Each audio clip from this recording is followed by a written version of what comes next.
மூன்று சிலைகளின் இரகசியத்தை போகரால் செய்யப்பட்ட நவபாஷான சிலைகள் என்றுதான் எல்லோருக்கும் தெரிந்ததே தவிர, ஆனால் 3 சிலைகள் இருப்பது அடியார்களுக்கும் பக்தர்களுக்கும் நிறைய பேருக்கு தெரியாத ஒரு விஷயமாக இருந்தது. அந்த 3 சிலைகளின் விவரங்களை நாம் பார்க்கலாம்.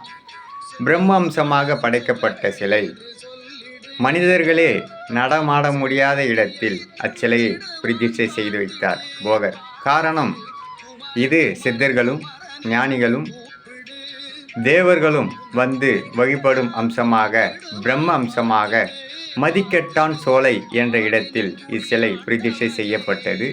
மனிதர்கள் யாரும் உள்ளே செல்ல முடியாது. அப்படி சென்றால் மதிமயங்கி, அதாவது பைத்தியம் பிடித்து வெளியே வருவார்கள். அதனால்தான் அந்த